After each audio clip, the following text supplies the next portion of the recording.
Halo teman-teman. Hari ini kita akan mendengarkan cerita menarik tentang Parky dan pengalamannya dengan telur. Ibu sangat ingin Parky tumbuh sehat dan tinggi. Untuk itu, ibu menyuruh Parky makan telur setiap hari. Bu, aku bosan makan telur terus. Ini peraturan. Kalau kamu mau kuat, kamu harus makan makanan bergizi setiap hari, kata ibu tegas.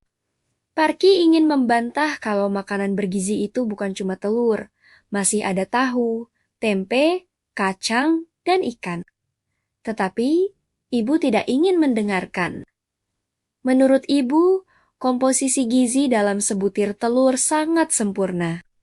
Ibu ingin Parky tumbuh setinggi pemain-pemain basket profesional. Jadi, ia memasak telur setiap hari. Kadang telur itu direbus. Kadang dibuat jadi telur mata sapi atau dijadikan telur dadar. Akan tetapi, tetap saja itu telur. Argah, Parky bosan, tetapi Parky tidak ingin membantah ibu. Jadi, ia makan saja semua hidangan telur. Kadang kalau sudah terlalu bosan, ia membawa telur ke kamarnya dan menyembunyikannya di bawah kasur. Sayangnya, ibu selalu bisa menemukannya. Suatu pagi, ketika Parky bangun tidur, ia merasa matanya berat sekali. Cepat ia menuju cermin. Astaga, apakah itu? Ibuku, kenapa mataku seperti ini? Teriak Parky. Astaga! Parky, ada apa dengan matamu? Teriak ibu histeris ayah. Cepat kemari, lihat mata Parky. Ayah yang saat itu sedang mengenakan kemeja kaget bukan main. Tidak biasanya ibu berteriak histeris seperti itu. Cepat ia berlari ke kamar Parky. Ayah lupa kalau ia belum memakai celana panjang. Ada apa? Ada apa? Ayah ikut-ikutan panik. Kenapa mata Parky bisa bengkak seperti itu? Ayah memeriksa kelopak mata kanan Parky. Oh, ini bintitan, kata ayah.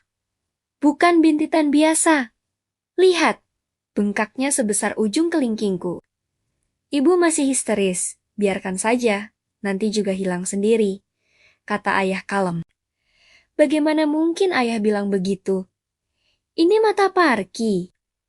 Bagaimana kalau bintitan itu sesuatu yang berbahaya?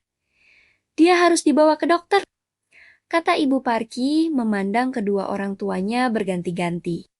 Sebenarnya, ia juga tidak terlalu paham apa yang terjadi. Ia merasa sependapat dengan ayah. Bintitan bukan hal yang gawat kok. Temannya, si Alex, juga pernah mengalaminya. Akhirnya sore itu mereka ke dokter. Dokter memeriksa mata Parky beberapa kali. Sebelum akhirnya bertanya, pernah mengalami hal ini sebelumnya? Tidak pernah, jawab ibu. Dokter bertanya, kemarin Parky makan apa saja? Parky menjawab jeruk. Ia berharap jeruklah penyebab matanya bintitan, supaya besok-besok ia tidak makan jeruk lagi. Kemudian ibu menjawab bahwa ibu memberi Parky telur setiap hari. Makanan Parky yang dia ingat selama 3 hari adalah telur. Oh ya, lalu 4 hari lalu, tanya dokter telur. Telur lagi? Dokter itu melongo. Seminggu sebelumnya? Telur juga. Dokter itu membuka kacamatanya dan menghela napas. Mengapa ia makan telur setiap hari? Tanyanya. Karena telur itu bergizi. Itu betul, kata dokter, tetapi sesuatu yang berlebihan itu tidak baik. Sepertinya Parky alergi telur. Kompreslah kelopak matanya yang bengkak dengan air hangat 2 kali sehari. Dan untuk sementara, jangan beri dia telur. Kata dokter, apa ibu tak percaya? Apakah dokter baru saja mengatakan Parky tidak boleh makan telur? Tidak mungkin. Ibu tidak setuju. Namun hal itu disanggah oleh ayah.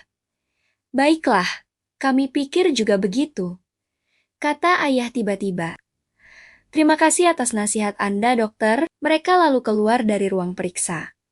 Ibu tidak mampu berkata-kata. Wajahnya tampak sedih sekali. Sebaliknya, Parky justru merasa gembira. Ingin rasanya ia melompat-lompat karena tidak perlu lagi makan telur. Ia merasa bengkak di kelopak matanya adalah satu anugerah yang istimewa. Tetapi gizi Parky, bagaimana? Aduh, ibu menutup wajahnya dengan telapak tangan. Tenang, ibu, toh sesekali ia masih boleh makan telur, kata ayah sambil merangkul bahu ibu.